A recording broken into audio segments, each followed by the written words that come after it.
Alors on va commencer ce premier cours d'initiation à la recherche, un cours qui a été instauré cette année, qui est tout nouveau, tout frais, qui suit une volonté aussi de l'université à mieux vous former au métier de la recherche, et donc qui normalement va consister en 3 séances, enfin, sachant qu'il est encore en cours de réalisation, ce cours.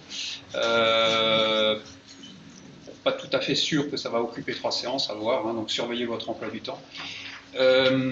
Et donc l'idée, c'est de vous donner, là, pour cette séance, un panorama des outils numériques utilisés par le chercheur, avec un focus sur la publication, hein, donc le travail de recherche, c'est de la recherche, certes. Donc je vais parler des différents outils qui servent lors de ce processus. Je vais aussi vous le décrire, ce processus.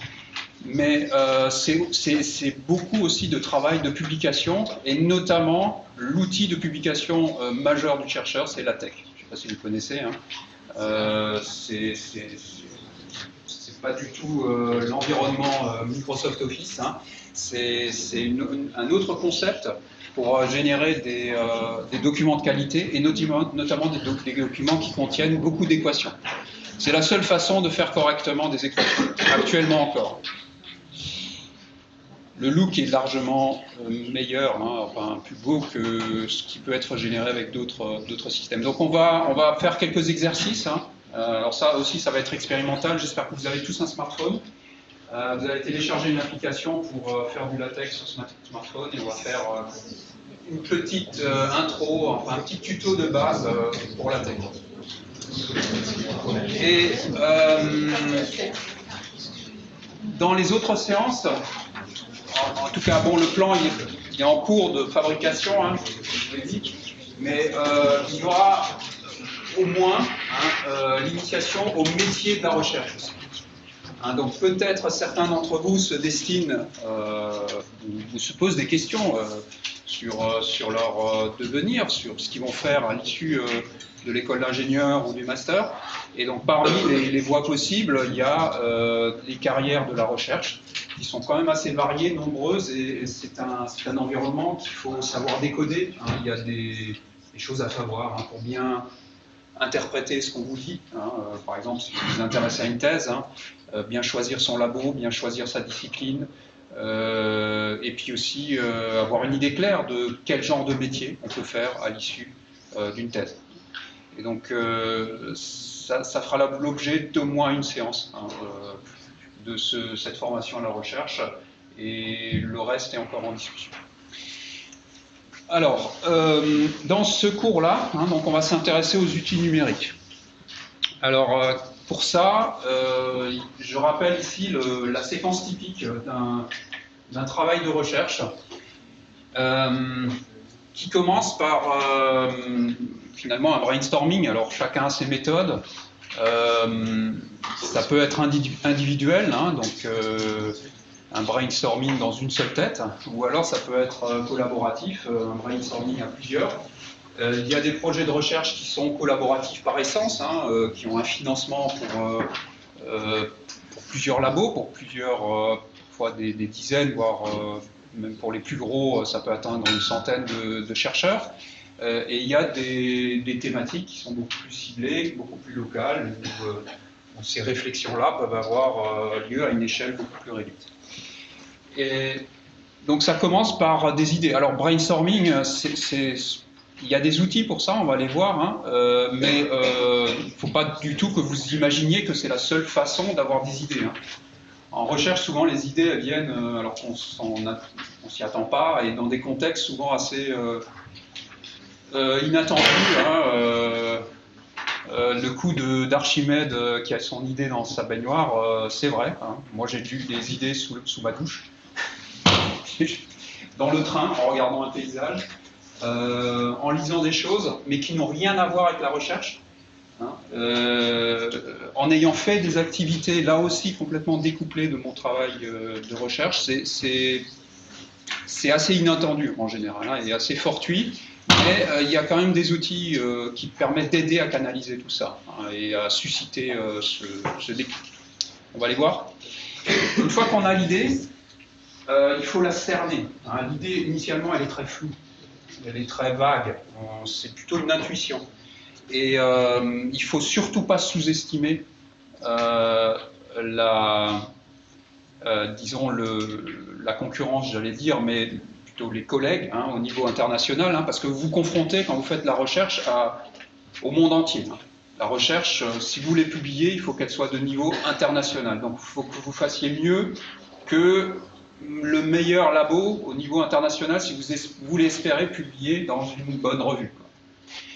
Et pour bien cerner ce que vous allez traiter, une fois que vous avez votre intuition, il faut aller voir dans ce domaine-là, où vous avez l'intuition, qu'est-ce qui se fait ailleurs. Et ça s'appelle la recherche de l'état de l'art. D'ailleurs, pour votre stage, hein, c'est pour ça qu'on vous demande une petite composante recherche pour votre stage, vous allez commencer par faire cet état de l'art, parce que vous allez commencer ce petit travail de chercheur à une échelle assez petite, hein, vous n'allez pas révolutionner la science, mais quand même, hein, vous allez apporter votre petite pierre, hein, c'est pour ça qu'on veille à ce que le sujet soit compatible, et les 6 premières semaines de votre stage hein, vont être consacrées à la recherche bibliographique. Donc la recherche bibliographique, c'est regarder ce qui se fait de mieux ailleurs. Là aussi, il y a des outils.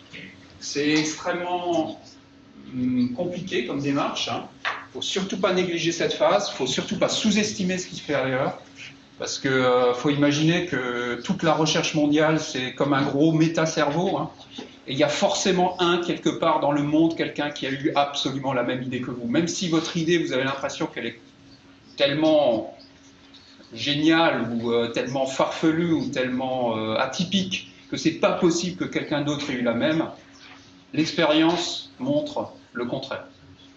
Donc ne jamais bâcler cette phase-là. Si vous la bâclez, qu'est-ce qui risque de se passer?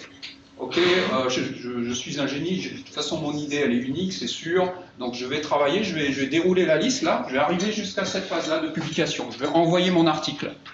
Il va revenir 6 mois plus tard et on va vous dire « We did it 10 years ago ». Dégage. Vous avez perdu 3 ans. Hein, donc ne bâclez pas cette phase-là. Alors il y a des outils pour ça, des outils numériques de plus en plus puissants. Sachez les utiliser, connaissez-les aussi, c'est le but de ce cours. Hein. Donc je vais vous donner les principaux, ceux qui marchent le mieux, ceux qui sont les plus efficaces. Et consacrer du temps hein, à cette partie-là. Si vous êtes dans l'industrie, c'est pareil, hein, sauf qu'il va falloir inclure, si vous êtes dans un service de R&D, il faut aussi se mettre au top, quoi, au top de ce qui se fait dans le monde industriel dans ce domaine-là. Mais là, il faut encore étendre au brevet. Hein, évidemment, si vous avez une idée géniale et que finalement elle a déjà été brevetée par la concurrence il y a 5 ans, c'est comme si vous faisiez rien. C'est pas la peine de continuer. Donc les bases de données qui se rajoutent quand vous êtes dans l'industrie, c'est la base de données des brevets. Bon, une fois que vous avez fait ça, il faut creuser votre idée. Hein. Là, vous avez cerné la thématique que vous allez creuser. L'idéal, c'est de trouver une thématique qui est vierge. Hein. C'est ce qu'il y a plus confortable. Hein. Ce qui est plus difficile, c'est lorsque vous constatez qu'il y a plein de travaux qui ont déjà été faits dans ce domaine-là, que vous essayez d'incrémenter sur une pyramide qui est déjà très très haute. Ça, c'est pas confort. Hein. Parfois, il faut se dire, il faut avoir l'humilité de se dire, ben non, finalement, mon idée, elle n'était pas géniale. C'est pas la peine que j'aille mettre mon petit caillou au-dessus d'une pyramide qui est déjà monumentale. Hein. Ça va être de l'énergie gaspillée. Hop, je fais autre chose et je reviens à la case brainstorming. Mais si vous constatez que c'est vierge, qu'il y a plein de choses à faire, que vous êtes pratiquement le premier dans ce domaine-là, là c'est un excellent signal et vous pouvez continuer à l'étape supplémentaire. L'étape supplémentaire, donc, c'est formaliser votre idée. Alors là, on est encore dans le domaine théorique. Maintenant, il faut formaliser. L'idée, au début, c'est diffus. Hein, c'est des intuitions, c'est pas cadré, c'est pas formalisé, c'est pas modélisé. Maintenant, il faut mettre des équations là-dessus. Il faut modéliser, il faut formaliser. Il faut regarder si c'est vraiment une bonne idée. Et ça, c'est les maths qui le disent. Hein, si vous avez une idée et puis vous la mettez en équation et à la fin, ça ne marche pas, vous voyez que c'est pas stable, ou qu'il y a une incohérence, une incompatibilité, une hypothèse qui n'est pas vérifiée, une hypothèse qui est trop dure, trop contraignante par rapport à une réalité qui est un peu plus complexe, à ce moment-là, là aussi, il faut revenir peut-être au brainstorming et affiner ce que vous voulez faire. Mais là, c'est plutôt la phase mathématique, hein, innovation, avec peut-être des programmations aussi, des petits tests, des petites simulations aussi, des petits calculs numériques. L'histoire, c'est du trial and error, hein, c'est des essais et erreurs, jusqu'à vraiment obtenir un cadre formel pour votre innovation. Et après, dans nos domaines, ici, hein, parce qu'évidemment ce cours n'est pas générique pour toute la recherche, hein, je l'ai focalisé sur le domaine central du Master English, qui est l'image. Et dans nos domaines, quel que soit le parcours que vous faites, hein, à un moment, il faut faire une expérience. Par exemple, en robotique, si vous venez avec une simulation, dans les meilleures revues, vous faites bouler. Hein. La simulation ne suffit pas, parce que tout roboticien sait qu'on peut très bien faire une belle simulation qui marche bien, avec des hypothèses foireuses, ça ne marchera jamais sur un vrai robot. Donc en robotique, on veut une manip. En robotique médicale, c'est encore pire. On veut une manip in vivo. Hein, ça, c'est une contrainte encore supplémentaire. Bon, sur animal, ça va, ça passe, hein, pour des recherches qui sont un peu amont. Mais dès que quand c'est des recherches un peu plus aval, un peu plus abouties, on demande même des essais sur des humains. Là, c'est vraiment, je pense que ça, c'est le degré ultime de l'expérimentation. C'est ce qu'il y a de, enfin, en tout cas de mon expérience, parce que j'ai travaillé dans ce domaine-là, c'est les expériences qui demandent le plus de temps, le plus de travail, et qui sont les plus aléatoires aussi, parce que là, typiquement, dans ce domaine-là, on est très transverse. Donc, pour l'expérimentation, on a aussi des outils. Bon, je vais vous parler des outils généraux, hein, qui peuvent vous servir à tous et qui peuvent aider lors de cette phase. Et bien accélérer, énormément accélérer le processus d'essai et erreur, parce que là aussi, c'est un processus d'essai et erreur, et on va chercher à aller le plus vite possible dans cette boucle. Et une fois que vous avez des belles expériences avec des belles courbes, bah, vous pouvez publier. Vous pouvez publier la théorie que vous avez développée là, les courbes expérimentales qui valident en pratique expérimentalement votre théorie, et vous essayez de publier dans les meilleures revues, hein, peut-être d'abord conférences et ensuite revues, hein, suivant les échos que vous avez. Et cette phase est extrêmement longue en général, hein, parce que quand on commence à publier, on se rend aussi compte que peut-être il y avait des trous quelque part dans la raquette. Hein. C'est là qu'on commence à faire le bilan, qu'on essaye vraiment de combler toutes les failles, hein, d'être le plus rigoureux possible aussi. Hein. On prend le temps aussi de regarder, de considérer son travail de manière posée. Parfois, on repère des failles, et combler ces failles, parfois, ça demande du temps. Hein, donc c'est un travail extrêmement chronophage, hein, la publication. Et enfin, une fois qu'on a publié, on peut communiquer. Donc si la publication est acceptée, par exemple, dans une conférence, bah, on va à la conférence. Ça, c'est le côté assez sympa du boulot de chercheur. Hein. C'est qu'on voyage beaucoup, parce que les conférences sont en général à des endroits assez sympas. Il faut bien un bon côté. Hein, de la publication, c'est dur. Hein, mais pour avoir le droit de partir en conférence, il faut passer son article, donc il faut avoir bien bossé là avant. Mais rencontrer les collègues à l'étranger dans un cadre assez détendu, discuter recherche, pas que. Hein. Ça, c'est le côté sympa aussi du métier. Et c'est là qu'on va communiquer de différentes façons, souvent par une présentation, hein, si on est invité à une conférence, si on a le droit de présenter son travail, si son travail était jugé suffisamment de qualité pour être présenté à des conférences sélectives. Hein. Bon, il y a des conférences qui le sont moins, hein, mais on vise quand même les conférences sélectives. On va présenter un PowerPoint, voilà, cette conférence qui explique son travail rapidement. En général, c'est un quart d'heure, hein, pas plus. Après, on a des questions. Et puis, c'est surtout le côté informel, après aussi de la conférence, qui est intéressant. On discute dans les couloirs, on va aux présentations des autres, on en profite pour poser des questions. Il y a des séquences posters où on regarde ce que les autres chercheurs dans le monde font. S'il y a des trucs intéressants, on pose des questions. Souvent, ils viennent avec leur laptop. quand on demande une question précise, ils peuvent nous montrer des vidéos inédites, nous donner aussi des indications, souvent qu'ils n'ont pas publiées oralement sur ce qu'ils sont en train de faire. C'est extrêmement intéressant. On crée un réseau comme ça aussi, on se fait connaître, vu que c'est notre communauté. C'est souvent des gens qui potentiellement vont nous reviewer, il ne faut pas l'oublier ça, ou que nous, on va reviewer ensuite, on va recevoir leurs articles et les évaluer, et vice-versa. Donc c'est très important de soigner ce réseau-là. Ça, c'est la partie communication. Et tout à la fin, je vous parlerai également de la partie, ça va avec, hein, de la partie réseau social. Actuellement, la recherche se structure également en réseaux sociaux. Il y a des réseaux sociaux typiquement de recherche, que vous ne connaissez peut-être pas, je vais vous en parler, et qui sont très utiles pour faire du réseautage, mais à caractère scientifique. Voilà pour l'introduction. Alors, on va balayer maintenant toutes les étapes de la démarche de recherche, en commençant par le brainstorming. Et pour chacune des étapes, je vais vous lister les outils qui peuvent servir. Alors, c'est pas exhaustif, hein, et c'est évidemment, c'est moi qui ai fait ce cours, c'est inspiré de mon expérience. Alors, mon expérience, elle date de... J'ai commencé à faire de la recherche en 95. Bon, je commence à avoir un petit recul, quoi. Mais peut-être c'est un peu coloré robotique, évidemment. Moi, je suis roboticien, j'ai aussi fait du traitement d'image, j'ai fait de la robotique médicale. Donc, je couvre au moins trois parcours là, qui sont représentés ici. Hein. IRMC, AR et peut-être ISSD, la partie traitement d'image. Peut-être moins la partie photonique, mais il y a aussi de l'image, il y a aussi des outils là qui sont communs. Hein. Et bon, la partie topo, il y a quand même l'image.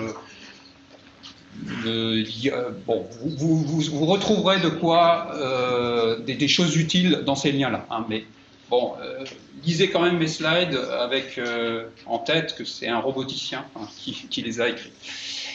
Alors, pour le brainstorming, ça peut servir à tous, hein, pas du tout coloré par une thématique. L'outil par excellence hein, pour faire du brainstorming s'appelle une carte mentale. Alors, une carte mentale, ça ressemble à ça. En gros, vous avez des éléments textuels, hein, comme ça par exemple, ça peut être n'importe quoi, et qui sont liés à d'autres éléments qui peuvent être, alors c'est essentiellement textuel, enfin à la base c'est textuel, hein, il y a une bulle avec un mot dedans, très court, un mot-clé, et vous pouvez associer à cette bulle des images, des liens internet, des commentaires, mais il faut que ça soit concis quand même. Hein. Et par exemple, dans ce logiciel-là, ce qu'on voit quand on regarde sa carte mentale, c'est le texte. Hein. À la base de la carte mentale, il y a le texte.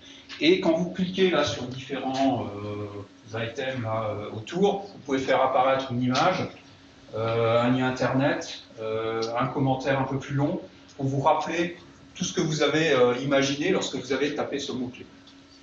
Et vous associez des boîtes entre elles. Hein. Chaque idée vous en donne une autre, qui vous en donne une autre, et parfois une idée vous en donne plusieurs. Hein, donc c'est quelque chose qui a une forme de ramifiée, hein, avec d'abord une idée centrale, c'est votre thématique de base, votre intuition initiale, et ensuite toutes les ramifications que ça implique, vous pouvez les dessiner comme ça sous forme d'une carte mentale, avec toutes ces idées qui sont interconnectées par des liens, parfois par des flèches, hein, vous pouvez aussi mettre des flèches, ça vous pouvez tout customiser, hein, ça peut être des flèches dans un sens ou dans un autre, vous pouvez même avoir des liens entre deux boîtes qui sont à un même niveau de ramification. Voilà, c'est totalement libre, hein, vous avez différents styles aussi, suivant votre façon d'organiser l'information dans l'espace, mais c'est une façon, disons, compacte, simple, rapide, d'organiser ces idées, essentiellement d'abord sous forme textuelle, sur une surface relativement petite.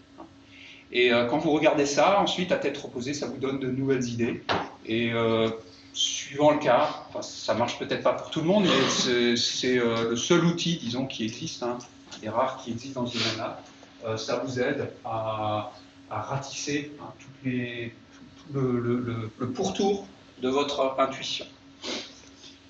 Alors, comme je vous l'ai dit, hein, alors, Là, je vous mets des liens, hein, vous aurez le PDF de cette présentation. Je ne vous donne pas la version papier, ça ne sert à rien. Dans le PDF, il y a les liens vers tous les logiciels. Là, par exemple, tout ce qui est souligné, il y a un lien direct vers le logiciel. J'en ai testé beaucoup. Hein. Celui qui est, à mon avis, le mieux, c'est SimpleMind. Hein. SimpleMind qui est cross-platform, vous avez ça sur tous les téléphones, sur macOS, sur Windows également. Et c'est celui qui offre aussi les possibilités les plus larges de customisation de la carte mentale. Il y en a d'autres, après vous pouvez l'utiliser.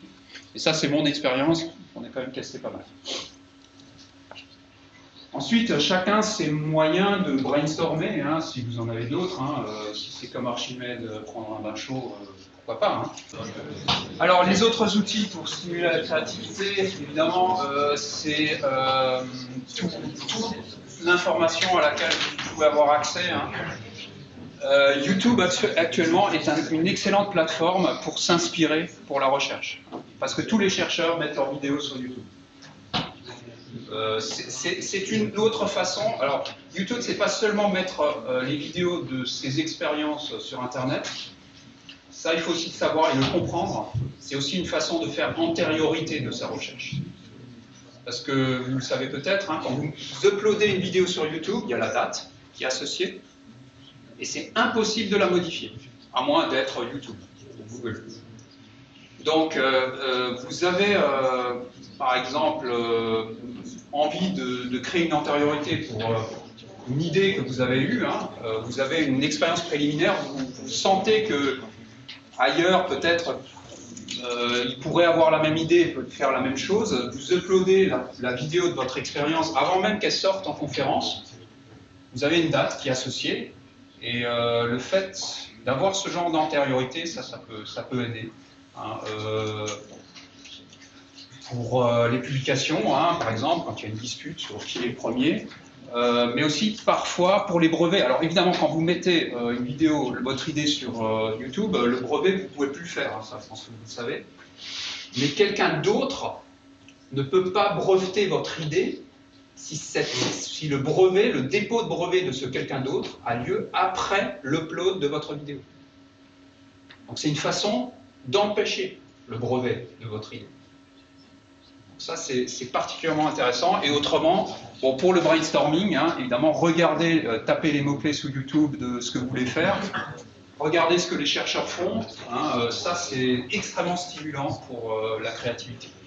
LinkedIn, c'est un réseau social à caractère plutôt professionnel, mais si vous êtes lié à des chercheurs, à des collègues, en général, c'est ce qui se passe.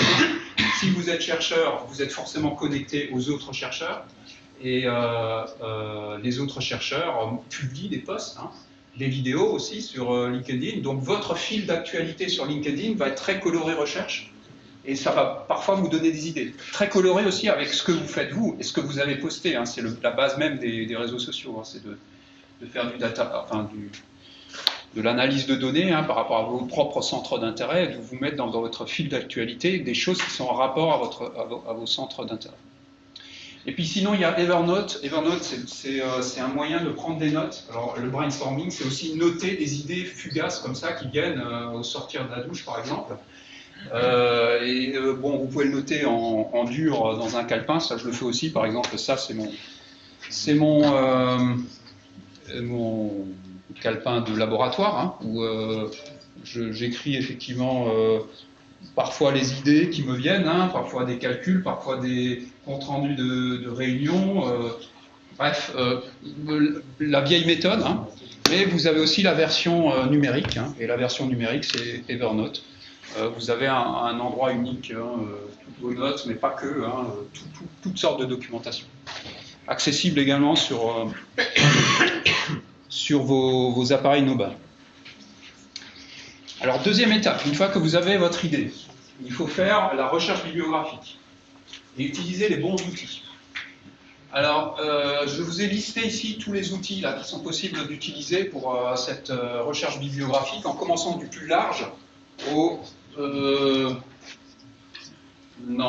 commençant du plus large au plus focalisé, et ensuite en élargissant de nouveau, mais dans un autre domaine. Alors, le plus large, c'est Google Scholar. Google Scholar, c'est une sous-partie de Google. Hein. Vous tapez Google Scholar sur Google, vous tombez sur la partie scientifique, base de données bibliographique de Google. Et là, vous pouvez faire des recherches qui vont analyser absolument toutes les bases de données bibliographiques que Google connaît, hein, et que les moteurs de recherche, les crawlers, les robots de Google vont analyser, vont explorer. Et avec une présentation aussi qui permet de télécharger directement les données bibliographiques, hein, parce qu'une bibliographie, c'est plein de données, je vais vous montrer ça plus tard.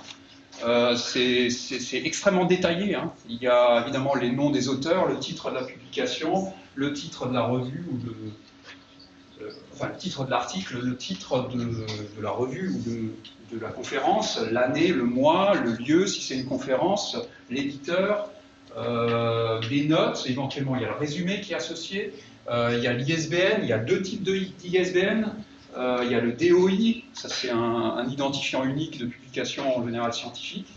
Voilà, il y a toute une série de métadonnées, hein, qui sont associées à une publication que vous pouvez télécharger automatiquement sur Google Scholar via un lien. Et directement dans le bon format aussi, et le format que je vous conseille, hein, celui qu'on va voir après là. Je sens que cette séance du coup va s'étendre sur des séances parce que là je vois que je parle beaucoup plus que je pensais. Mais ne vous inquiétez pas, hein, c'est en bêta test, hein, ce truc.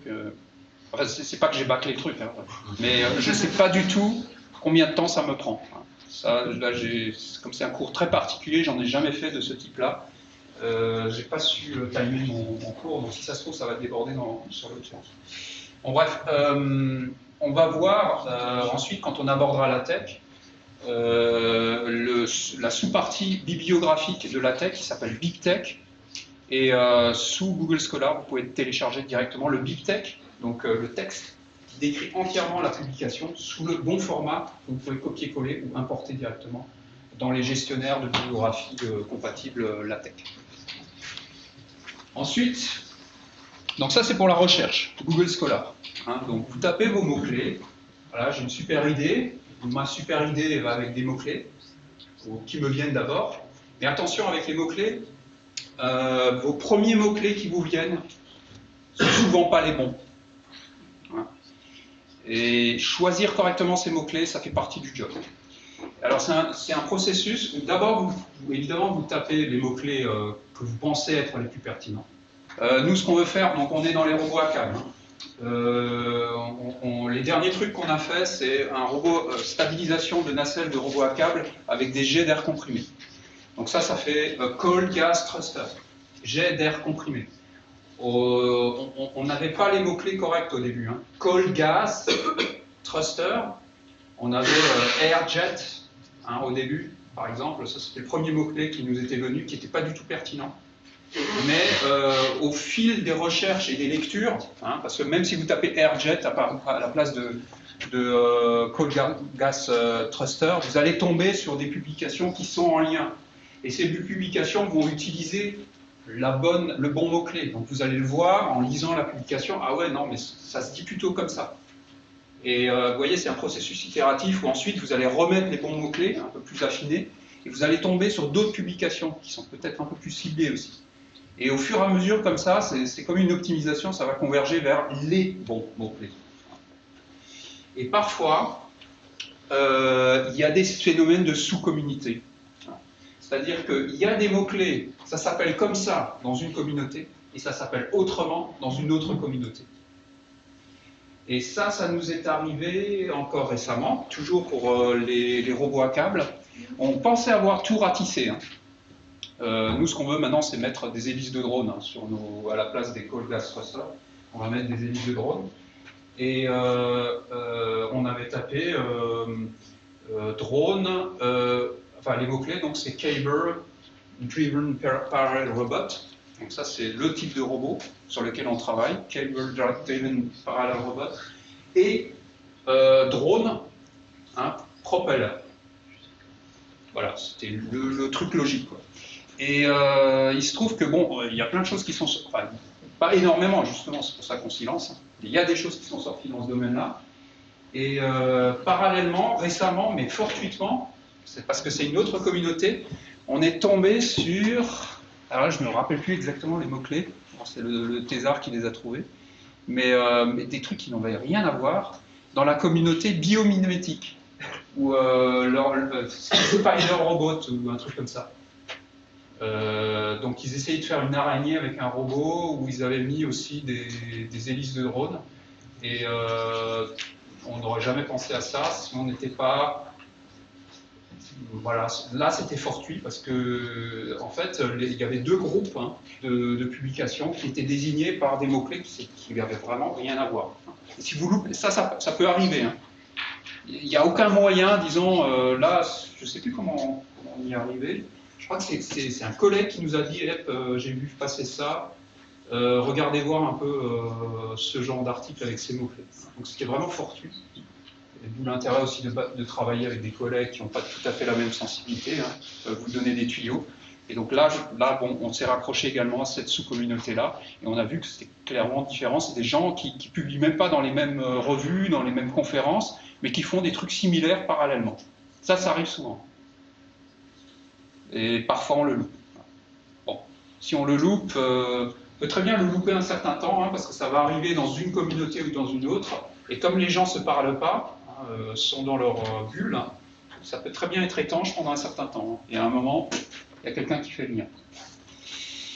Ok, alors, Google Scholar, je pense le point de départ. Ensuite, il faut classer, parce qu'une recherche bibliographique, nous par exemple, pour notre nouveau, là vous avez la liste des publications, là concerne notre nouvelle thématique, là, justement robot à câble avec hélice de drone. Vous voyez, ça c'est juste une partie des articles qu'on avait commencé à lire. Et ça peut être des centaines de références qu'il faut aller collecter.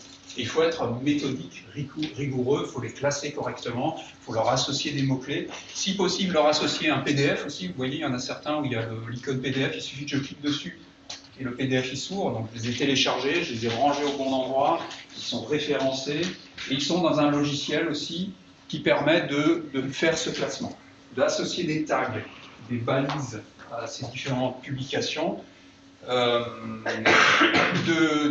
Ce logiciel, c'est Mendeley, celui-là, mais il y a Zotero aussi, c'est les deux principaux, je dirais, que je vous conseille. Mendeley, c'est gratuit, mais c'est associé à un éditeur. Ça marche plutôt bien, et Zotero, c'est plus open source. Mais ça marche aussi très bien. Donc les deux se valent, c'est suivant, et ont des fonctionnalités d'ailleurs totalement similaires. Et vous permettent, alors, de collecter les références automatiquement. Donc vous allez sur Google Scholar, vous avez un plugin Mendeley ou un plugin Zotero dans votre navigateur. Vous cliquez sur ce plugin, et automatiquement, vous sélectionnez dans la page que vous êtes en train de consulter les références que vous voulez importer. Et lui, il s'occupe de tout, il aspire tout. Et il aspire y compris le PDF lorsque vous avez le droit de le télécharger, suivant l'abonnement que vous avez. Alors ici, à l'université, on a un certain nombre d'abonnements, donc si vous faites le boulot là, au sein de l'université, Zotero ou Mendeley peuvent aspirer éventuellement les PDF associés à vos recherches dont vous avez les droits, dont l'université a payé les droits, la licence à l'éditeur correspondant.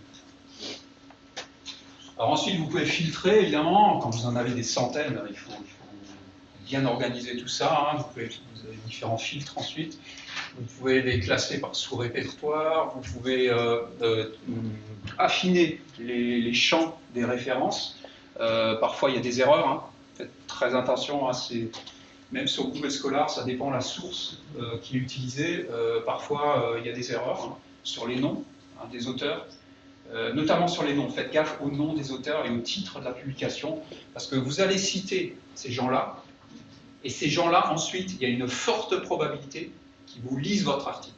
Si vous écorchez leur nom, déjà, ça commence mal. Le processus de reviewing, il faut l'avoir fait, mais ce qu'on regarde, c'est la rigueur. Disons, le filtre de base, lorsqu'on va lire un article, c'est est-ce que le chercheur est rigoureux ou pas? Et ça commence par ne pas écorcher les noms des auteurs. C'est un truc aussi con que ça. Parce que quand on n'a pas ce minimum de rigueur, il y a d'autres bugs. Alors là se met en route la phase bon, ok, il n'est pas rigoureux, on va se mettre en mode pitbull pour les équations, hein, et on va commencer à les décortiquer.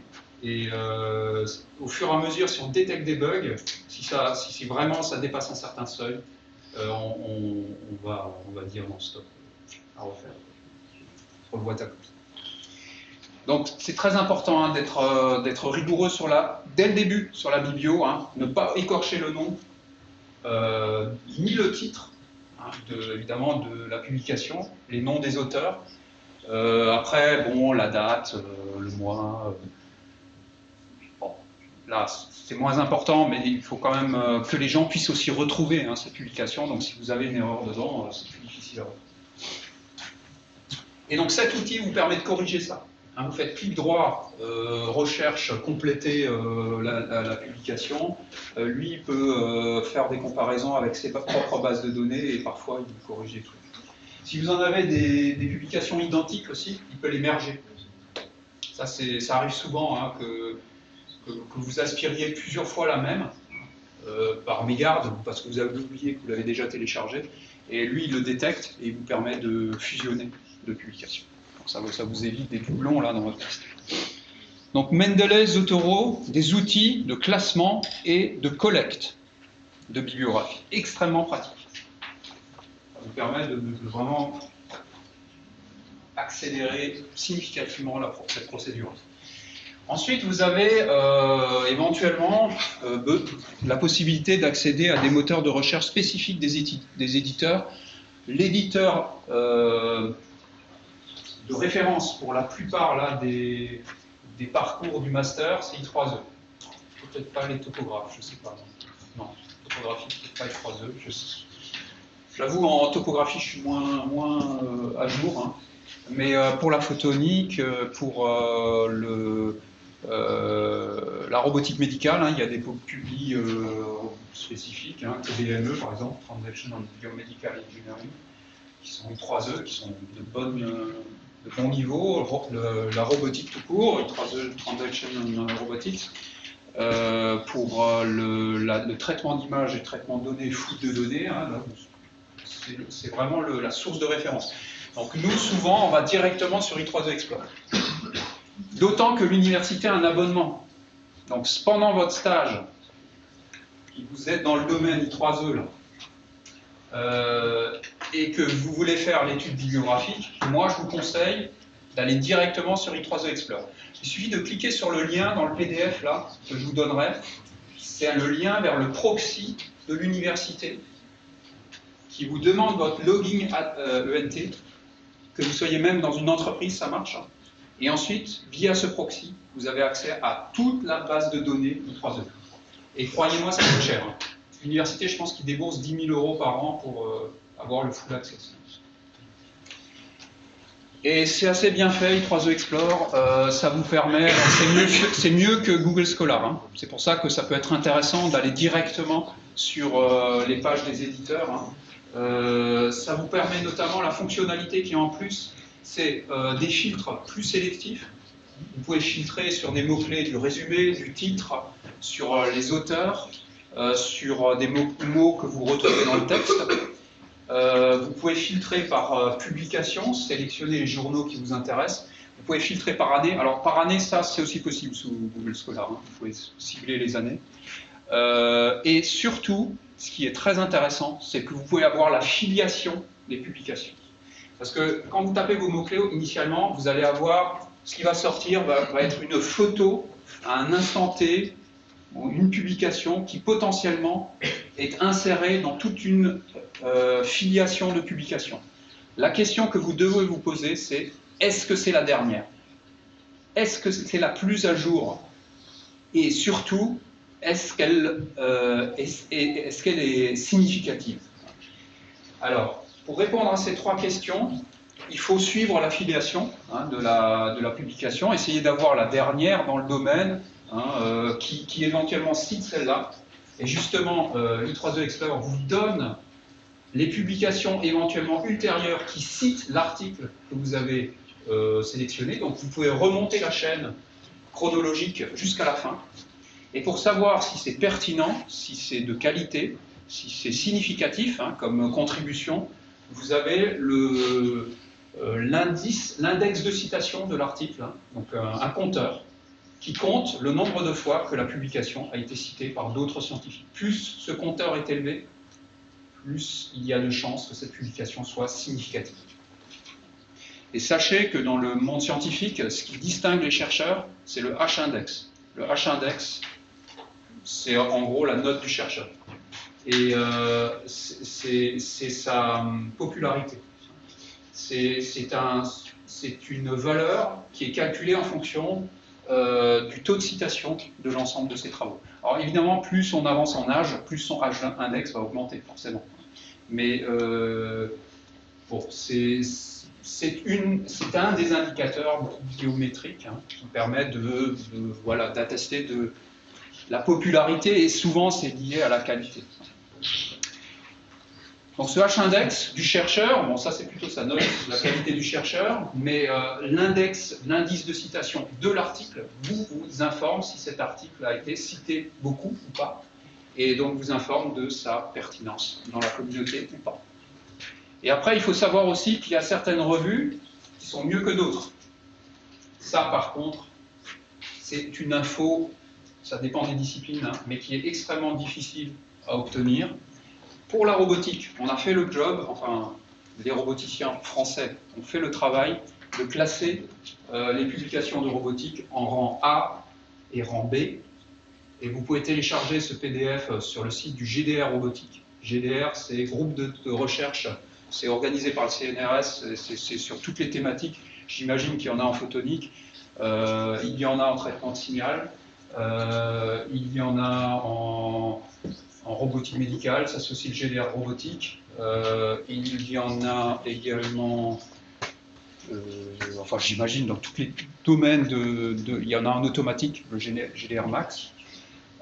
Et certains GDR, pas tous, en tout cas le GDR robotique l'a fait, a classé les publications de son domaine. Donc si vous faites de la robotique, ou quelque chose en lien avec la robotique, vous connaissez les publications, le niveau de ces publications.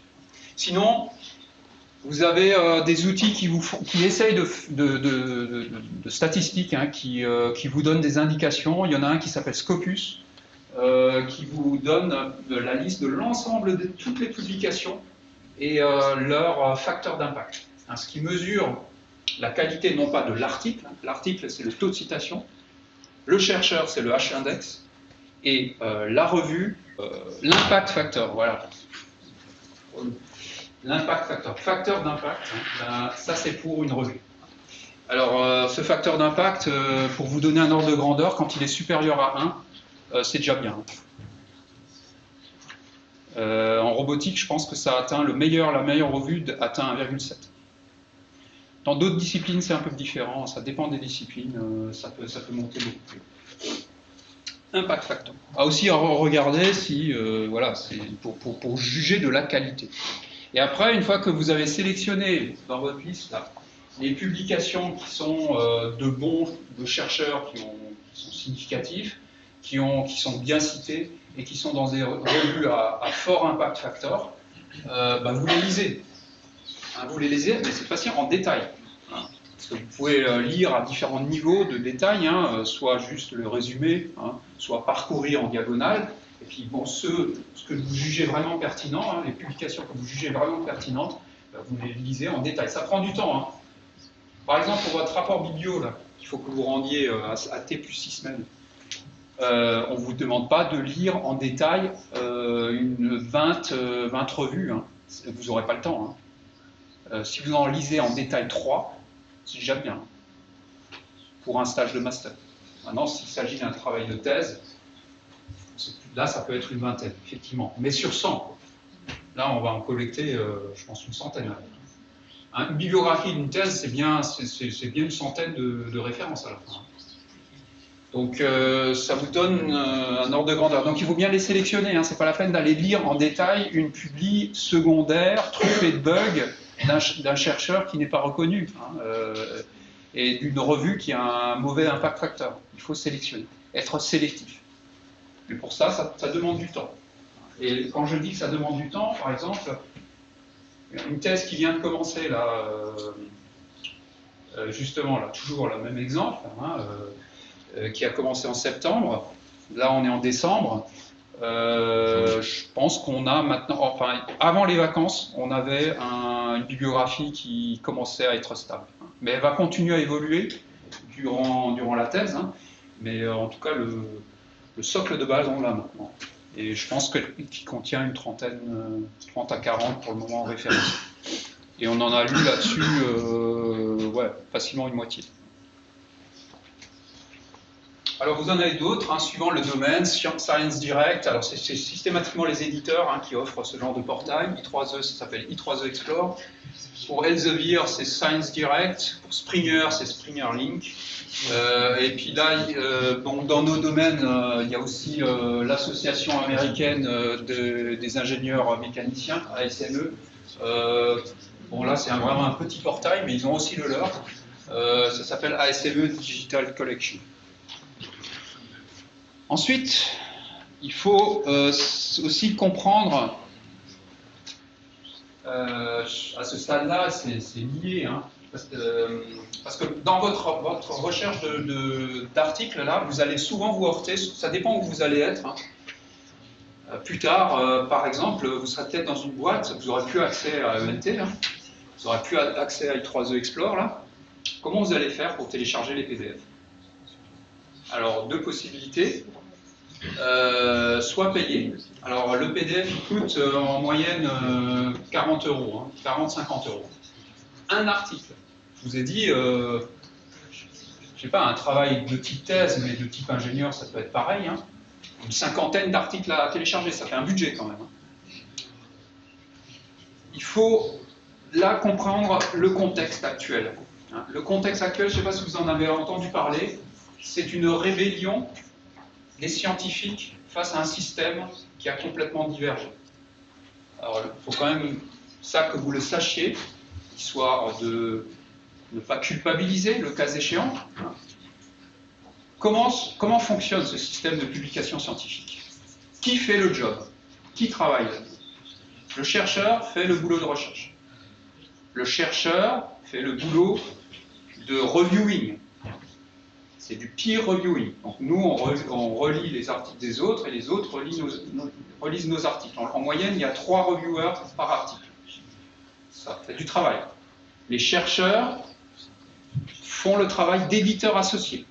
Donc les gens qui vont dispatcher les articles aux différents reviewers, collecter les reviews, relancer, parce qu'en général, il faut vraiment insister hein, pour les avoir, faire le travail de synthèse, demander des modifications, et assurer une certaine qualité éditoriale. C'est des chercheurs qui font ça. C'est les chercheurs qui sont les éditeurs en chef. De toutes les revues de I3E, par exemple, l'éditeur en chef, c'est un chercheur. C'est même le chercheur qui fait le travail de typographie, enfin de composition. Maintenant, enfin, si ce n'est pas parfait, si vous avez des figures pixelisées, si on n'arrive pas à lire, si vos fontes ne sont pas embedded dans le PDF, donc ça va assez loin hein, quand même dans les contraintes de qualité du produit fini du PDF que vous envoyez en dernier. Hein. Donc vous faites tout le boulot. Quoi. Et après, qui récolte le pognon? C'est les éditeurs. 50 € par article qui a été entièrement financé finalement par les États, hein, par les chercheurs qui sont eux-mêmes financés par la communauté. Pur scandale. Hein, on n'est pas les seuls en France hein, à se rebeller, hein, c'est mondial. Alors pourquoi maintenant? Parce que c'est un système qui existe depuis des lustres. Le problème, c'est que les éditeurs n'ont pratiquement plus de valeur ajoutée, autre que leur réputation. À l'heure du digital, on ne va plus commander les versions papier des articles comme on le faisait au début de ma thèse, on faisait encore ça. Au début de ma thèse, je recevais encore les revues sous forme papier. Là, il y avait un travail d'impression, d'abonnement aux revues. tout ça, il fallait du monde. Là, ok, c'est pas le chercheur qui faisait ça. Et c'était significatif. L'éditeur faisait son boulot d'éditeur. Vous lui envoyiez votre source, il le retravaillait quand il y avait des bugs dedans. Il arrivait qu'il réécrive certaines phrases, qu'il me remette en forme certains tableaux pour que ça soit clean. Il y avait ce travail-là d'édition qui était fait. Maintenant, c'est vous qui faites ce travail-là, et le PDF, il est directement sur un serveur, et pour gérer un serveur, il faut nettement moins de monde qu'avant, où il fallait imprimer les articles. Donc la valeur ajoutée, on ne la voit plus. D'où la rébellion. Et ce qui fait qu'en France, il y a une loi qui est passée, qui autorise maintenant les chercheurs à diffuser librement leur PDF des articles, même s'ils ont signé un accord de copyright, parce qu'en plus l'éditeur vous fait signer « je m'engage à ne pas diffuser le PDF, blablabla ». La loi française préempte ça, et vous pouvez diffuser librement votre PDF au bout d'un certain temps, vérifier quelques mois, et notamment le diffuser sur une plateforme qui est gérée par le CNRS, où vous trouvez pas mal de choses en accès libre, qui s'appelle HAL, H-A-L, Archives ouvertes. Après, si c'est pas sur HAL, comment vous faites? Mais là, je ne vous ai rien dit, je vous ai mis le lien. Il y a un site pirate qui s'appelle C-Hub. Voilà, c'est pour votre information, je n'incite absolument pas à y aller. D'ailleurs, j'enregistre, ça va se retrouver sur YouTube, donc je m'engage là quand même. Donc c'est pour ça que je mets ce big warning pour YouTube aussi.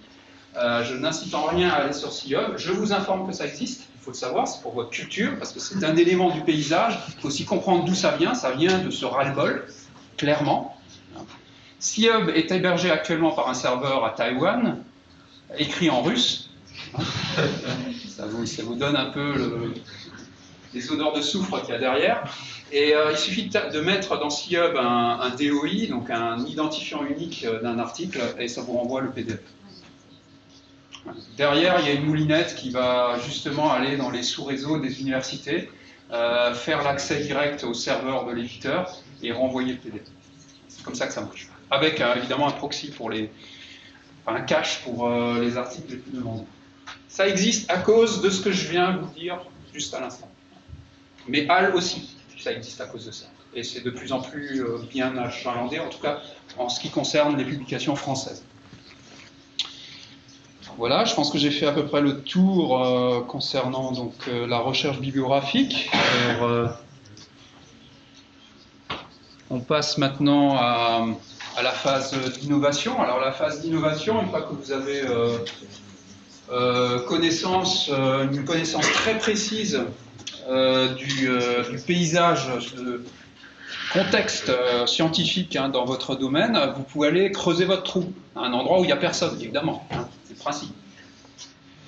Et si possible, où les concurrents sont quand même assez loin de votre trou à vous. Parce qu'il n'y a rien de plus chiant d'être en concurrence directe avec quelqu'un. Ça, je vous préviens. Il y a tellement de places possibles dans la recherche en général que tomber sur le même, enfin creuser un trou vraiment juste à côté de quelqu'un qui fait à peu près la même chose, c'est très pénible.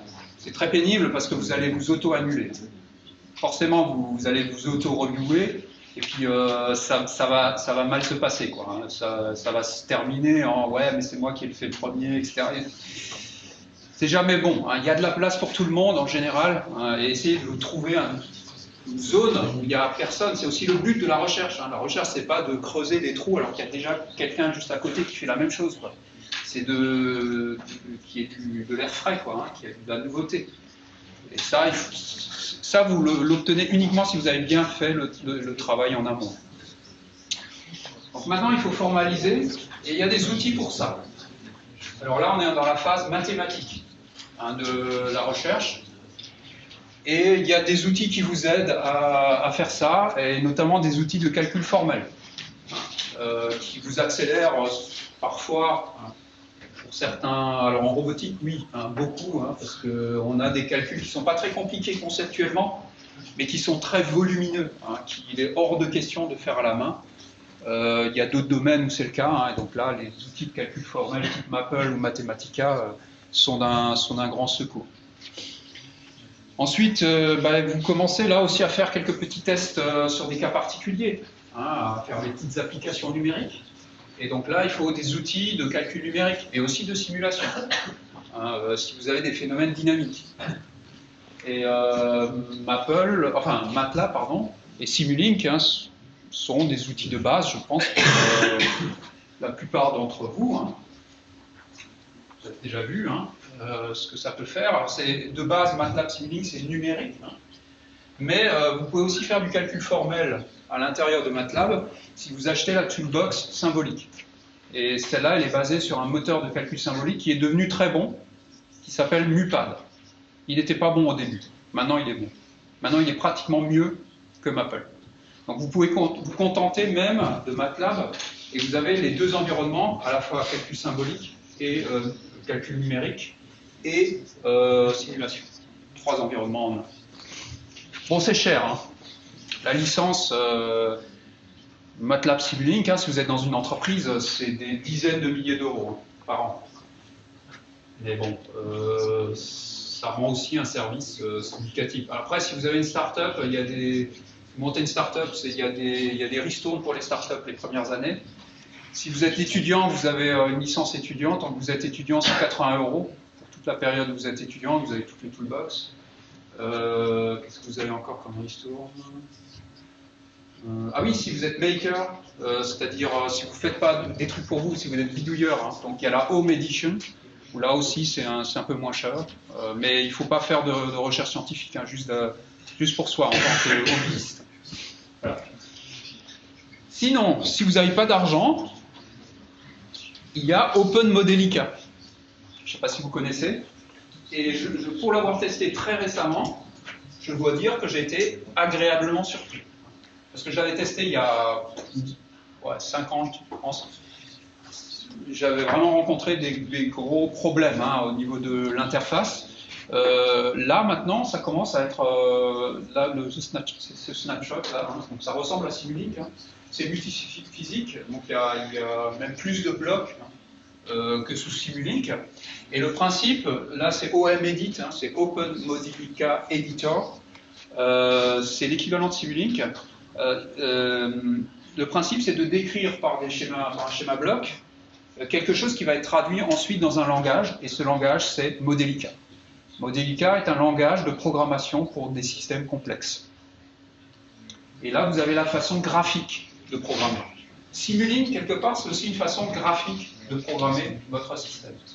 C'est beaucoup plus rapide, convivial, avec une courbe d'apprentissage relativement rapide. Là, c'est la même idée. Et franchement, ça marche pas mal. Donc ça, c'est gratuit. Et c'est une alternative intéressante à Simulink si vous n'avez pas d'argent. Sinon, vous avez MapleSim, qui est la partie, l'équivalent de Simulink, mais pour Maple. Et ce que ça apporte par rapport à Simulink, c'est que, contrairement à Simulink, qui fait tout numériquement, MapleSim commence par calculer les équations, vu qu'il y a le moteur symbolique derrière. Conclusion, votre simulation est beaucoup plus précise. Si vous avez la forme algébrique de la solution, vous ne commettez pas les erreurs d'approximation du moteur d'intégration de Simulink. D'ailleurs, que vous pouvez sélectionner, il y en a toute une liste dans les préférences, et ils sont plus ou moins précis, et plus ou moins adaptés aussi d'ailleurs à votre système. Là, avec MapleSim, l'idée c'est de calculer, si elle existe, l'expression, directement la solution de votre système complexe. Avec aussi un éditeur à la Simulink de ce type-là. Et c'est aussi multiphysique. Alors quand je dis multiphysique, ça veut dire que vous pouvez traiter des problèmes électriques, thermiques, éventuellement chimiques, mécaniques, multibody, qu'est-ce qu'il y a d'autre, hydraulique, enfin bref, voilà, tous les domaines de l'ingénierie. Alors, parfois, et ça dépend du domaine dans lequel vous travaillez, vous pouvez descendre d'un niveau. Là, on est quand même dans un très haut niveau d'outils pour simuler, pour tester, mais encore façon purement virtuelle, hein, le système. Mais on peut, si on a besoin de puissance de calcul, par exemple, hein, on peut descendre d'un cran et arriver au niveau du langage de programmation. Là, directement, c'est par exemple du C ou alors du Python éventuellement. Et il n'est pas question, évidemment, d'aller réinventer la roue, hein, d'aller refaire des algorithmes qui sont là, qui existent, qui sont éprouvés, qui ont été débuggés. Donc, par exemple, si vous faites du traitement d'image, vous n'allez pas reprogrammer le Sobel. Vous êtes d'accord? Il y a OpenCV qui fait ça très bien. Donc, vous allez utiliser une bibliothèque de fonctions. Il n'y a pas que Sobel dans OpenCV, hein. Il y a absolument tous les traitements d'image. Hein. Et ils sont débuggés, hein, ça vous pouvez en être sûr, hein, parce qu'OpenCV, c'est si vous voulez, la boîte à outils de base de tous les gens qui font du traitement d'image au niveau recherche. Et c'est alimenté par la recherche. Et quand vous regardez la doc d'OpenCV, il y a systématiquement des références bibliographiques qui sont parfois très récentes. Donc voilà, utilisez ça, hein, ne reprogrammez pas un Sobel, par exemple. Pour de la robotique, vous avez ROS maintenant. ROS, ça veut dire Robotic Operating System. Robotics Operating System, et ça a toute une série un peu comme c'est l'OpenCV de la robotique. Avec des limitations quand même, attention, mais pour énormément de cas, ça fait parfaitement l'affaire. Hein. Si vous faites de la robotique mobile, tous les stages en robotique mobile actuellement utilisent ROS. Parce que c'est pas temps réel en général. Hein. La limitation de ROS, encore actuellement, c'est le caractère temps réel. Si vous avez des choses qui ont besoin de travailler à 500 Hz, par exemple, hein, il y a 2 millisecondes de période d'échantillonnage, ROS est dépassé. Hein. Mais il y a des travaux en cours hein, pour le rendre temps réel. Bon, ça n'a pas encore le niveau de maturité du ROS de bas. Si vous avez besoin de rendu, n'allez pas reprogrammer le rendu 3D, quoi. Ça existe, ça s'appelle OpenGL. N'importe quel Linux, par exemple, hein, vous avez le serveur X de base qui accepte les requêtes OpenGL. Donc, vous pouvez utiliser toutes ces fonctions-là si vous programmez dans les différents langages, en général assez rapides, des langages rapides. Donc là, on est plutôt dans C, C++. Et après, vous avez les langages de programmation hein, qui sont plutôt là pour cette phase d'innovation. Hein. Vous testez des choses, quand vous avez besoin de puissance, vous utilisez plutôt les langages bas niveau. Quand vous avez besoin de rapidement décrire un système, tester des choses, vous restez plutôt haut niveau avec Simulink ou des choses comme ça. Donc là, le langage de programmation du chercheur, par exemple, le chercheur en traitement d'image, actuellement, il y en a certains qui font plus que du Python et qui utilisent aussi toutes les boîtes à outils Python qui vont bien. Parce que tous les algorithmes de traitement d'image, vous les avez via OpenCV, par exemple, sous Python. Vous avez aussi sous Python des boîtes à outils de calcul symbolique. Hein. Ça, je ne l'ai pas dit. Mais Python vous offre aussi, si vous acceptez d'être au niveau Python textuel, voilà, vous avez un module de Python qui vous fait du calcul symbolique. Vous avez un environnement Python qui est équivalent aussi à MATLAB. Vous pouvez faire tout MATLAB, la partie numérique de MATLAB, hein, sous Python. Donc Python est vraiment à surveiller. C'est un outil qui est de plus en plus utilisé en recherche. Et l'avantage et la popularité de Python vient du fait de sa facilité de prise en main. Hein. C'est un langage qu'on apprend très très vite, quoi, et qui vous épargne tous les concepts un peu compliqués du C, par exemple. Il n'y a pas de pointeur ou des choses comme ça. L'allocation de mémoire est gérée de manière transparente. C'est un langage facile, voilà, facile de prise en main, plutôt rapide aussi.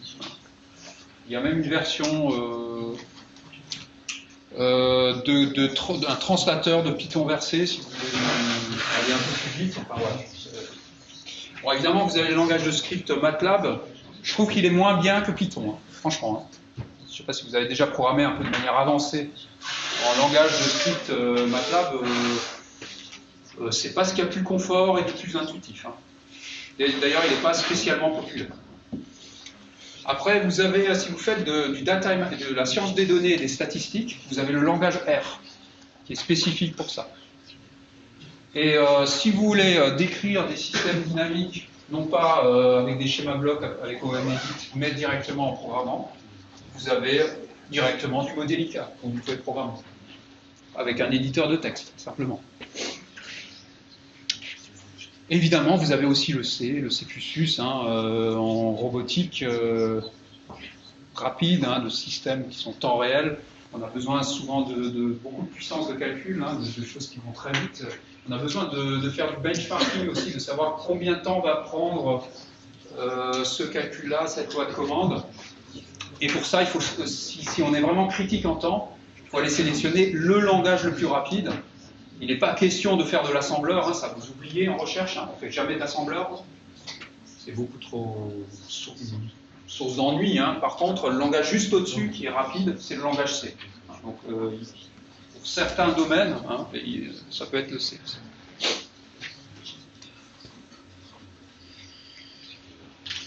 Et on arrive maintenant, une fois qu'on a ce cadre formel, qu'on a fait des simulations, qu'on est rassuré sur la validité du concept, en tout cas pas encore expérimentalement, mais du point de vue mathématique et du point de vue des simulations, il faut passer à l'expérience.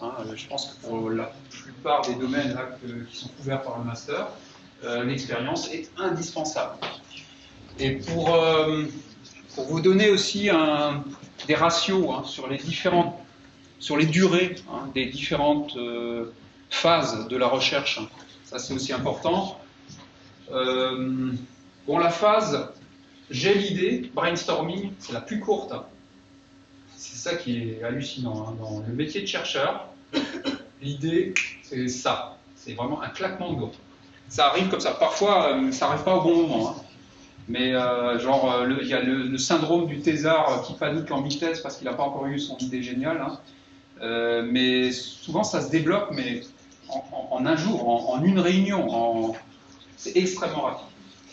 Et donc c'est négligeable. Le temps de brainstorming, on va dire, il est pratiquement négligeable. Ensuite, il y a la phase de recherche bibliographique. Là, je vous ai dit, par exemple, dans la thèse qui a commencé, c'est à peu près 3 mois. Parfois, ça peut être beaucoup plus. Ça peut aller jusqu'à 6 à 9 mois, parfois. Ensuite, il y a la phase de formalisation. Ça va relativement vite. Parce que dérouler des calculs, mettre un cadre formel, alors pas tout de suite sous sa forme la plus mature, mais un premier cadre formel, les premières simulations, ça peut aller très vite, je dirais 3 à 6 mois. L'expérience, ça prend du temps. Ça dépend de la discipline, mais en robotique, monter une expérience en robotique, c'est facilement, je dirais en moyenne, on va dire, c'est 1 an.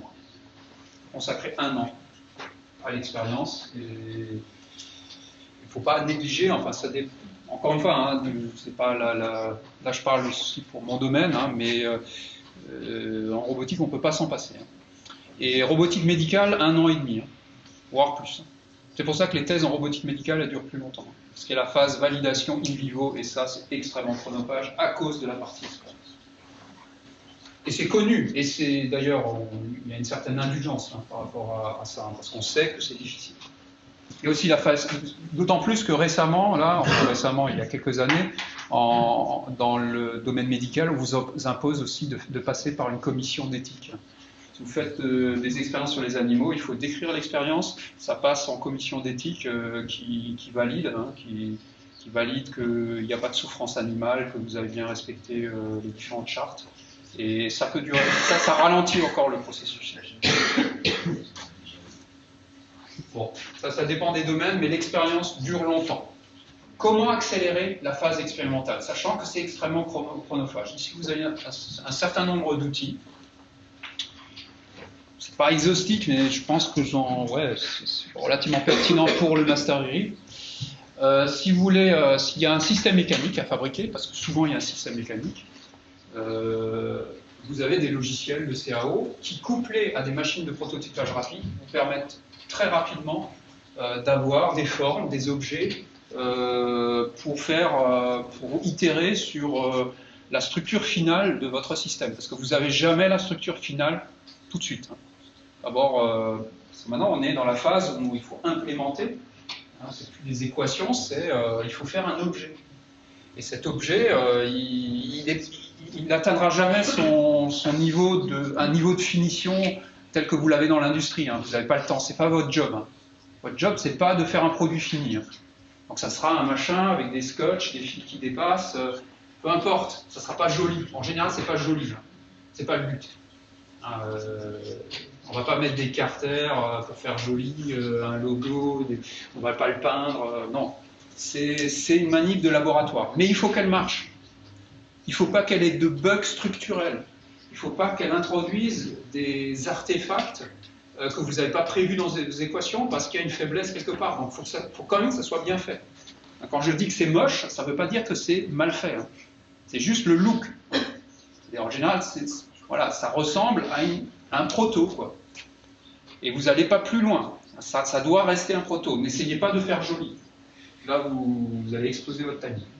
Ce n'est pas le but. Ça, c'est le but éventuellement de la start-up qui va prendre le relais et qui va chercher à commercialiser. Et donc, quand ça doit rester brut de décoffrage comme ça, on peut très bien utiliser du prototypage rapide. Pour ceux les mécaniciens qui sont là, ça parfaitement de quoi je parle. Mais ceux qui ne sauraient pas, donc vous avez des logiciels de CAO qui ressemblent à ça. Ça, c'est la version. Il y en a des payants. PTC Creo, par exemple, c'est celui qui enseigne à l'INSA. SolidWorks, ça c'est Dassault Systèmes, ça c'est la catégorie payant, c'est genre, si vous montez une boîte, il faut compter, je pense, 6 000 € l'année pour ces logiciels. Et si vous faites de la CAO optique, celui que j'ai trouvé c'est ANSYS, pour simuler aussi des bandes optiques, mais aussi pour faire de la CAO. Et là, vous avez un snapshot, je ne sais plus de quoi. Je crois que c'est SolidWorks. Oui, c'est SolidWorks. Et donc vous décrivez vous faites du modelage, mais de façon rigoureuse. Le but là, c'est pas de faire quelque chose de joli, comme les outils de modelage pour l'animation. Là, c'est faire quelque chose de structuré, de rigoureux mécaniquement, qui respecte les contraintes, qui est aussi paramétrique. C'est-à-dire où si vous décidez de changer une cote, il ne faut pas aller scanner tous les objets pour voir qu'est-ce que ça a comme implication sur les autres objets. Vous changez juste. En gros, c'est d'écrire une pièce avec des defines comme en C. Vous vous rappelez, je sais pas, vous codez en C, vous codez jamais en dur dans le code des valeurs numériques. Vous mettez des defines et ces defines vous les utilisez dans le code. Là, c'est une façon de programmer, voilà, une façon de programmer un objet. Et si vous voulez changer une cote, il suffit de changer une valeur à un endroit et ça se répercute, ça s'adapte, si vous l'avez bien fait en tout cas. Et donc vous avez des outils pour modeler ces outils d'extrusion, des formes de base, pour faire des systèmes mécaniques. Et une fois que vous les avez modelés correctement, que ça marche déjà en CAO, parce que vous pouvez même faire des simulations de résistance de matériaux, de contraintes, regardez si votre truc il va tenir, est-ce qu'il va vibrer, est-ce qu'il va introduire des flexibilités, tout ça vous pouvez le précalculer. Et donc avoir une bonne idée à l'avance de la tenue de votre mécanisme, et une fois que ça vous plaît, vous l'envoyez en fabrication, et envoyer en fabrication, pour le chercheur, c'est envoyer à l'imprimante 3D. Et quand vous envoyez un fichier à l'imprimante 3D, vous pouvez avoir la pièce dans la journée.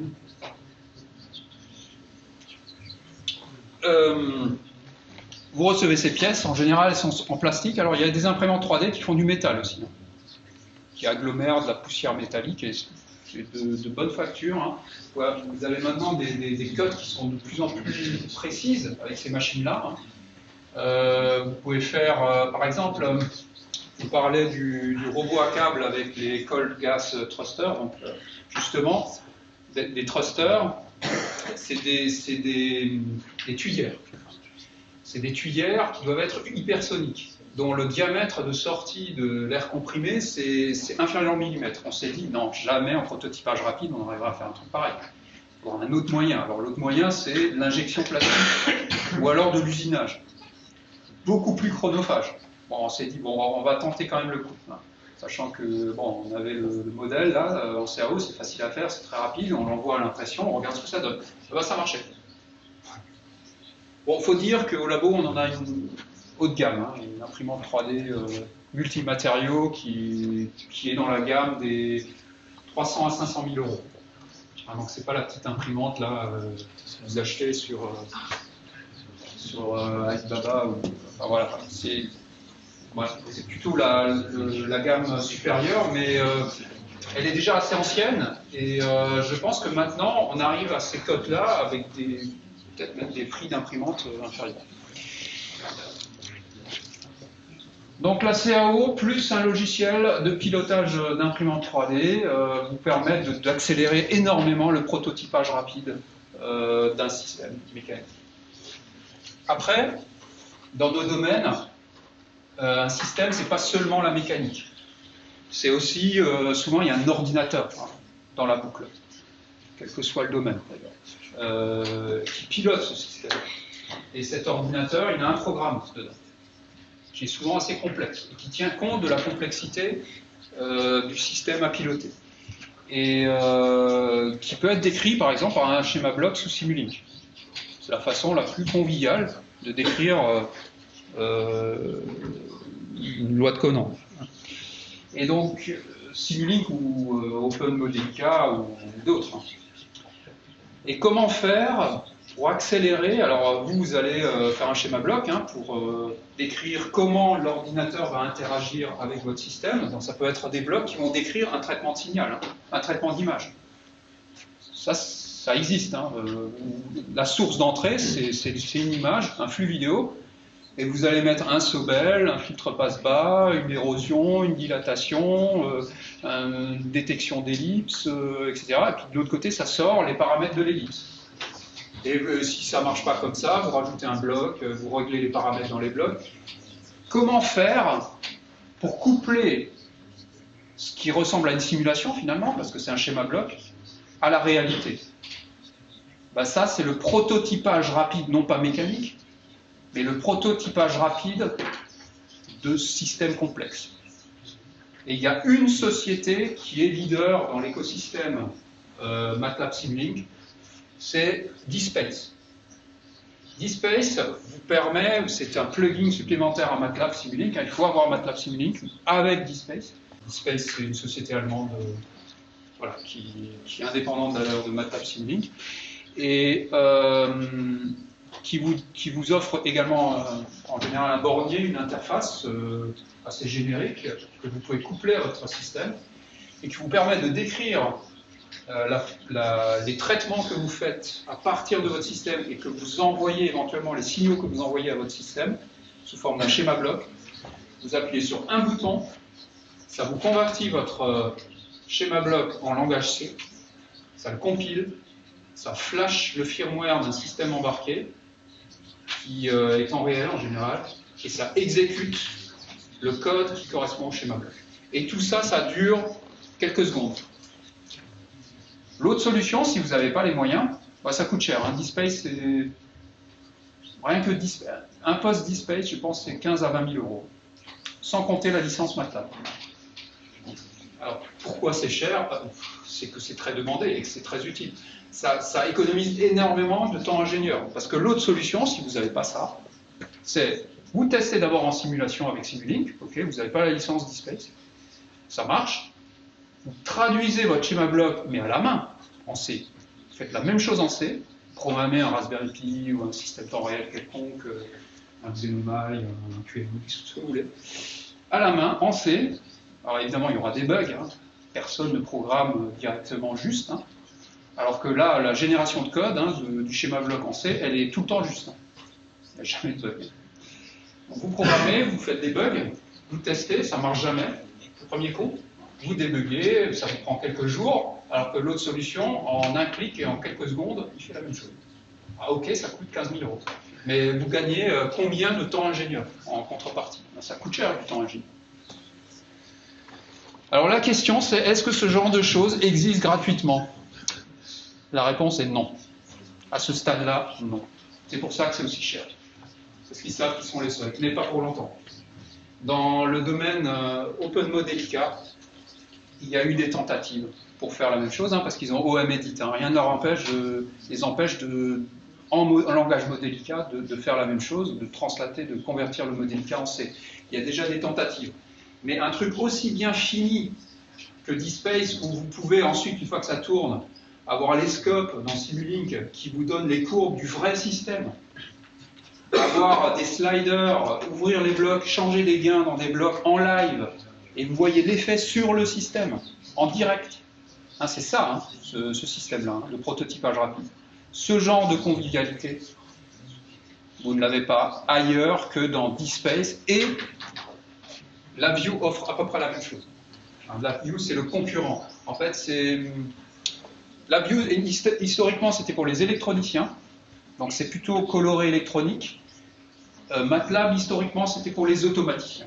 C'est plutôt coloré automatique. Et maintenant, quand vous regardez l'évolution, finalement, les deux se rejoignent, mais ils viennent quand même de leur communauté initiale. Donc il y a encore des restes d'électronique, typiquement électronique dans LabVIEW, et des restes typiquement automatiques dans Simulink.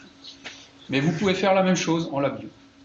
Et vous pouvez faire, même aller plus loin, hein, sur à la fois DSpace et LabVIEW.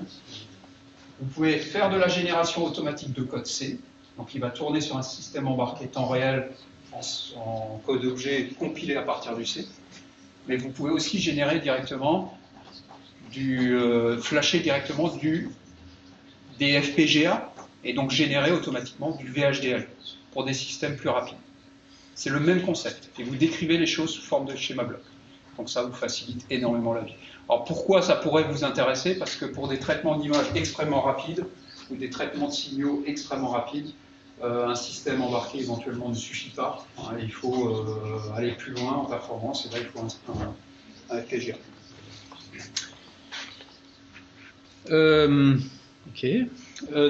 Sinon, donc ça vous accélère la fabrication physique de votre système, ça vous accélère la mise au point de la commande, de l'interaction avec l'ordinateur, de l'affichage, du traitement d'image, de la reconstruction 3D, de je ne sais quoi. C'est tout ce qu'il y a, tout le soft, hein, ça vous accélère le soft. Par exemple, on a eu pas mal de stages avec DSpace, dont un qui est assez emblématique, je dirais. Hein. Donc, pas loin d'ici, il y a une entreprise qui fabrique des boîtes de vitesse automatiques. Bon, elle s'appelle maintenant, avant c'était General Motors, maintenant c'est, je crois, Push Powerglide. Et ils fabriquent des boîtes auto pour les BMW, enfin plutôt haut de gamme, genre 6 rapports, enfin, un truc assez compliqué. Hein. Et tout ça, c'est électronique, hein, le passage des rapports, la commande des différents embrayages, parce qu'il y a des embrayages électromagnétiques là-dedans, il y a un convertisseur de couple, enfin, tout ça, c'est commandé par un calculateur. Et tout le problème, c'est d'adapter la séquence ou même les timings de passage des différents rapports pour que l'utilisateur, enfin le conducteur, ne ressente pas les à-coups, chaque passage de rapport. Ben ça, ils l'ont fait avec DSpace. Ils avaient un ordi DSpace connecté directement à la boîte de vitesse physiquement. C'était moche, hein, c'est proto, hein, gros bornier, plein de fils, voilà. Et pendant qu'ils roulaient, ils tunaient, ils réglaient les différents paramètres, les différents timings. Ils avaient les scopes Simulink qui s'affichaient en temps réel. Ils voyaient la pression du convertisseur de couple, les différents timings de commutation des différents embrayages, jusqu'à ce que le ressenti, et ça on ne peut que le faire par l'expérience, hein, le ressenti pour le conducteur, pour un certain véhicule, soit optimum. Et franchement, ce truc-là à faire à la main, à recoder à chaque fois les différents paramètres, ça aurait été beaucoup trop compliqué. Alors évidemment, après, il recode tout, hein. Une fois que c'est tuné, que ça marche, il y a la version production, avec cycle en V, tout le bazar, contrôle qualité. Mais pour le prototypage rapide, pour le chercheur qui s'arrête à ça, finalement, hein, ça accélère énormément le travail. Bon, pour certains domaines, au moment de l'expérimentation, comme en robotique, mais pas que, hein, il Il y a d'autres domaines hein, qui doivent être temps réel, où le traitement de l'info doit être temps réel. On peut faire appel, on peut utiliser à ce stade-là des systèmes d'exploitation un peu exotiques qui sont dits temps réel, donc qui respectent parfaitement les contraintes de temps. Et quand je dis parfaitement, c'est à la dizaine de microsecondes près. Et ces systèmes d'exploitation s'appellent Xenomai par exemple quand c'est du Linux, QNX, VXWorks, ça c'est la Rolls du temps réel, VXWorks, QNX c'est le petit temps réel Unix qui tient sur une flash très très petite, et Xenomai c'est la version Linux enfin temps réel Linux, donc gratuit, que les autres sont payants. En recherche, on privilégie, ah oui, ça, il faut aussi que j'en parle. Dans l'industrie, ça va plutôt être du QNX VXWorks, quoique, dans l'industrie, on cherche aussi à baisser les coûts, hein, mais on veut aussi avoir du support, donc c'est encore du QNX VXWorks. Mais en recherche, et dans l'industrie aussi, hein, c'est la tendance d'ailleurs, on veut que tout soit ouvert. Ça, c'est fondamental. Hein. Si vous avez un dilemme entre un moment de choix là, dans cette phase-là, entre une version commerciale, propriétaire, fermée, et bon, avec du support, avec une jolie interface, avec des jolis boutons, enfin voilà, un truc bien léché, avec une doc en papier glacé, d'accord, d'un côté, qui coûte une certaine somme. Hein. Éventuellement, vous avez un rabais parce que c'est la version académique. Et de l'autre côté, la version open source, brute de décoffrage, un peu moche, avec une interface à l'ancienne, mais vous avez tout le code source, n'hésitez pas, hein. Prenez la version open source. Parce que, par expérience, quand vous avez un truc propriétaire, dans le code propriétaire, il y a toujours un truc qui va vous bloquer à un moment. Parce que vous faites des choses en recherche que vont faire aucun industriel. Forcément, vous faites de l'innovation. Vous allez utiliser des fonctionnalités dans ce code-là, propriétaire, que d'autres, que dans l'industrie, on n'utilise pas. Obligé. Et donc c'est moins bien débugué, et donc vous allez vous heurter éventuellement à des erreurs, hein, ou des choses qui sont mal codées, qui bloquent. Voilà. Allez demander à Microsoft ou alors à un fabricant de cartes de traitement d'image dédiées que voilà, dans sa fonction machin, dans le cas truc, ça fait ça alors que ça devrait faire ça. Si c'est à l'échelle d'une thèse, vous n'aurez pas la réponse à l'intérieur des 3 ans. Hein. Surtout si vous êtes un labo, hein, ça n'intéresse personne. Donc, si vous avez les sources, par contre, il peut aussi y avoir des bugs. Hein. Mais au moins, vous avez les sources. Vous pouvez corriger votre bug. Et vous n'êtes pas bloqué. Il ne faut pas se retrouver bloqué. Et encore une fois, hein, le prototype, il peut être moche. Hein. Donc si l'interface est moche, mais qu'elle marche, et qu'elle est open source, le choix est clair et direct. Alors, souvent, bon, tous ces logiciels appartiennent à des environnements qui sont différents, hein, et c'est chiant pour le chercheur d'avoir à gérer 36 PC, avec 36 systèmes d'exploitation, hein, avec 36 licences, voilà. Donc, des choses qui sont assez pratiques, là, pour gérer, dans cette phase-là d'expérimentation, hein, pour éventuellement faire de la CAO, par exemple. Moi, sur mon Mac, là, j'ai Parallels. Alors Parallels, c'est un émulateur à la VirtualBox, mais adapté au Mac. C'est celui que je vous conseille si vous avez un Mac. Il est vraiment... Mais, Parallels c'est là, VirtualBox c'est là. Et par exemple, je fais tourner PTC Creo sur mon Parallels. Donc j'ai le logiciel de CAO qui est 100% Windows sur mon Mac. C'est quand même beaucoup plus pratique. Et donc ça vous aide vraiment bien. Actuellement, où on a beaucoup de mémoire, on a des SSD, on a des accélérations pour la virtualisation au niveau du processeur. Il faut utiliser ces outils-là, quoi. Et vous pouvez avoir du Linux aussi sur votre même machine. Hein. Donc moi, j'ai Parallels avec une machine virtuelle Windows 10, avec l'accélération 3D même. Hein. Heureusement, parce que le logiciel CAO quand même, soit suffisamment rapide. Et j'ai un Linux, comme ça je peux coder directement tout sur la même machine, quoi. C'est pas un cauchemar pour tout sauvegarder, pour tout mettre à jour, pour tout maintenir. Et voilà, vaut mieux une machine avec tout. Et ça vous aide énormément. Ensuite, il faut programmer quand même de temps en temps. Hein. Tout ne peut pas être prototypé rapidement à l'aide de DSpace ou LabVIEW. Hein. Il y a des trucs, il faut quand même les programmer. Donc là, c'est du C, hein, quand vous voulez être rapide, ou du C++ quand vous pouvez être un peu moins rapide. Hein. Je sais que le C++ est quand même moins rapide, moins temps réel que le C. Si vous n'avez pas spécialement besoin de rapidité, plutôt besoin de confort de programmation, du Python, quoi.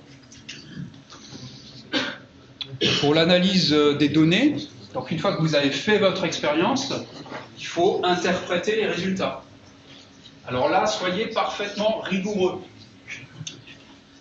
Parce que votre expérience, vous la faites, donc si vous faites une thèse, hein, ou si vous travaillez dans le domaine de la recherche, que ce soit en entreprise ou en tant que chercheur, ou en laboratoire. Vos essais, vous les faites à un instant T. Vous allez tracer vos courbes avec MATLAB, ou avec Python, ou avec d'autres outils pour tracer des courbes. Enfin, MATLAB, c'est quand même bien pratique pour ça. Vous faites des belles courbes. Vous allez les exporter, vous allez les insérer ensuite dans votre article, et puis 6 mois plus tard, vous recevez les reviews des reviewers. Ah ouais, là, votre courbe, on voit pas bien, cette expérience, il faudrait la faire avec un échelon de temps au lieu de temps, comme ça on verra mieux. Vous n'avez pas mis cette donnée, moi j'aimerais bien la courbe de ça. Il faut refaire les courbes. 6 mois plus tard, si vous n'avez pas parfaitement documenté vos expériences, vous refaites tout. Hein. Si vous n'avez pas des répertoires avec un README qui explique clairement cette expérience et dans ce contexte-là, avec ces valeurs-là, qui décrit parfaitement ce que vous avez fait, 6 mois plus tard, vous vous en souvenez plus. Hein. Et l'idéal, c'est même d'avoir un script MATLAB qui vous génère automatiquement toutes les figures. Comme ça, si vous devez changer des détails, un nom de variable dans la légende qui change, ou alors vous avez oublié de traduire un truc en anglais, voilà, il suffit de le changer dans le script. Vous n'êtes pas obligé de retaper à la main dans la console toutes les commandes pour générer les figures. Donc, moi, je vous conseille le README, être parfaitement rigoureux sur la description de l'expérience qui a généré les données, hein, dans votre répertoire où vous stockez les données, et un script MATLAB ou autre, ou Python, ce que vous voulez, qui génère automatiquement les figures. Comme ça, en lisant le script même, vous savez exactement ce que ça fait. Et s'il y a un truc à changer, c'est direct.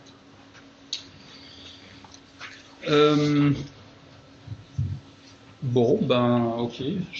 Donc, on n'a pas eu le temps d'aborder la tech, et donc c'est ce qu'on va attaquer la prochaine fois. On va apprendre à se servir de la tech.